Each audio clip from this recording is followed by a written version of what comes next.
Gus Greenbaum, born in Austria 1893. Murdered in Phoenix on December 3, 1958.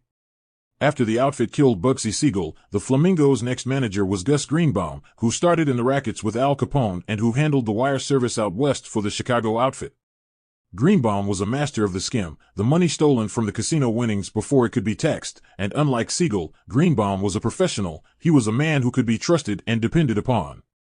Greenbaum did his job. The hotel was completed and enlarged from 97 to 200 rooms. By the end of the year, the casino posted a $4 million profit, $15 million before the skim, clearing the way for the skimming to begin. With that kind of cash flooding into the mob's offshore accounts, all of the mob families moved in to grab a piece of Las Vegas, but it was the Chicago outfit that built Vegas, and they did it with the cash, tens upon tens of millions of dollars, they took from the Teamsters' central pension funds.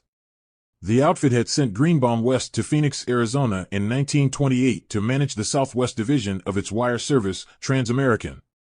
In the early 40s, he was moved to Vegas where he took over the Flamingo after the Bugsy Siegel murder and put the place in the black within the first 6 months of his management.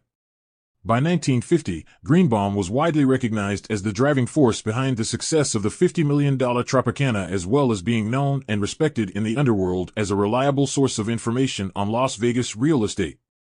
Like Willie Byoff, Greenbaum lived in Arizona, part-time, and was close to Barry Goldwater, then a Phoenix, Arizona councilman. In fact, Goldwater's family operated a branch of Goldwater's department store inside the Desert Inn, which was the excuse Goldwater used for visiting Vegas so often. After his phenomenal success at the Flamingo and the Tropicana, Greenbaum was called in to put the Riviera Casino in the black after the place lost $5 million for its original investors.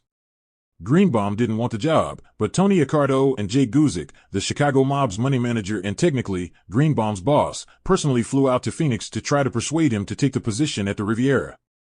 Greenbaum heard them out, but turned the job down because, he told them, the strain of correcting the outfit's stupid mistakes was starting to take its effects on him. After 7 years on the hot seat, he had enough. He was tired, he was rich, and he wanted to retire away from Vegas to Phoenix. Accardo and Guzik said they understood and returned to Chicago. A week later, Greenbaum's sister-in-law was found murdered in her bedroom. The message was received. Greenbaum moved back to Vegas to run the Riviera for a 27% interest in the place. This time he lasted only 3 years.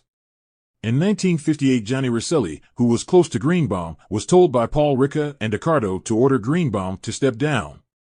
He was addicted to heroin, drunk when he wasn't high, running around with women half his age who stole from him, and was deeply in debt from gambling at the tables, losing up to $20,000 a week. Worst of all, he was skimming from the joint, beyond, said Johnny Rosselli, what Mooney, meaning Sam Giancana, and the guys back in Chicago considered reasonable. Rosselli went out to Vegas and gave Greenbaum the order. He was to sell his share in the Riviera to one of the outfit's front men and leave town. Do that, he could live. All past transgressions forgiven. But Greenbaum refused. This town is in my blood, Johnny, he told Rosselli, and went right back to stealing from the skim. On December 3, 1958, the police found Greenbaum dead in bed. His throat was cut so completely that his head was almost falling off. Down the hall, in a different bedroom, they found Greenbaum's wife's throat cut as well. She had been knocked out with a heavy bottle, which caved in the right side of her eye. Newspapers were piled around her to keep the blood from staining the carpet. The Chicago outfit, which, by mob standards anyway, normally showed a loyalty to those who served it, would have let Greenbaum's sins go. After all, he had made them a fortune, but Meyer Lansky had a piece of the Riviera and pushed for Greenbaum's demise. That was Meyer's contract, Johnny Rosselli said years later.